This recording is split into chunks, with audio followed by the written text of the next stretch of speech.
I'm working on a project making a pair of items that go together. Here I have a brick and I have some mortar. So I still need to attach the mortar to this little bowl that I put it in. And so whenever I need to put two pieces of clay together to join them so that they won't come apart, I need to score, slip, stick, and seal. So scoring means making little marks, roughing up the clay. And the old-fashioned way to do that was just to draw a bunch of little lines in the clay. But here in the art room, we do that quicker with a toothbrush. But we also need to slip, which means to use really wet, slimy clay. Well, we can do that at the same time that we're scoring just by sticking the toothbrush in the water. And then when we rough up the clay with the toothbrush, it's also making some slimy slip right where we need it.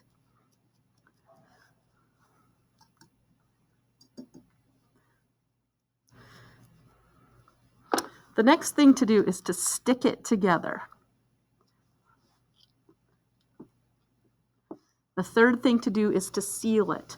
I don't have to seal it everywhere, but in a few places, I definitely want to blend the clay together so that that's not going to fall apart later when it dries or when it's in the kiln.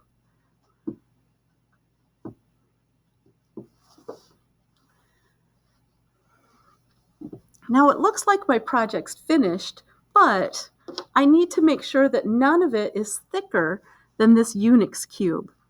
If I look at this part of the clay, the only place that's going to be too thick, now the mortar should be okay because it's not thicker than this. So this is all right. But the brick is another issue because it is definitely thicker than the Unix cube. So when something is too thick, there's two different ways that we can fix it.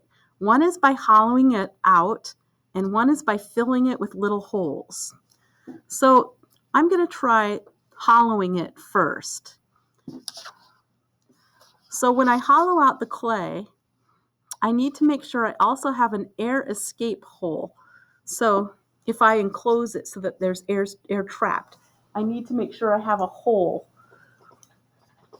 Okay, I'm going to take this tool, and on the bottom, I'm going to try to hollow this out. I'm just going to pull out some extra clay.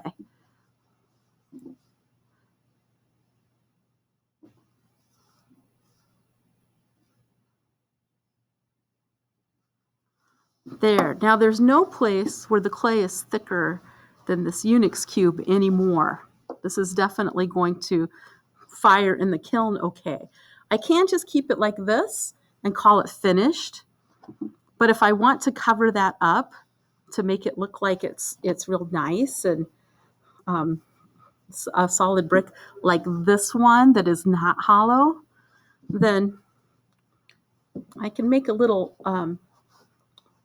piece of clay to go over that. But I need to make sure that I don't have any trapped air. If I've got air trapped in there, then when the kiln fires, that is going to be, the air inside there is going to get hotter and hotter and hotter. And then when air heats up, it expands. And when that expands, it's going to blow a hole in the side of my project. So I don't want any trapped air inside of my project. But I have to have it hollow. So I've got to make an escape route for the air. And I can do that with a little hole for the air to come out.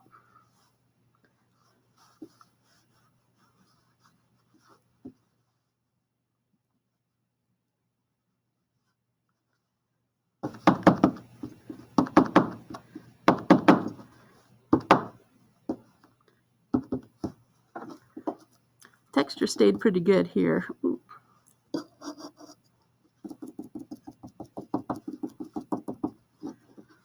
This is just to make it look like a brick.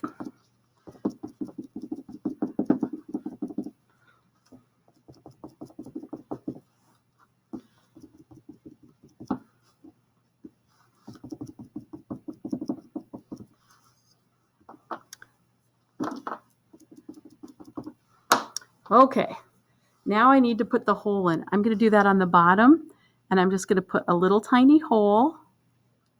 And now all that air that's trapped inside in the kiln, when it's fired, that air will come out through that hole, and so this project won't explode. So, so this is finished, but another way to do it is to fill it with a bunch of small holes. So I'm going to set this aside, and I've got a second brick, and I want to show you how to do that. I'm going to turn it over to the back side, and I am literally just going to poke it clear full of holes. And this leaves lots and lots of places for the air to escape, so I don't have to hollow it out.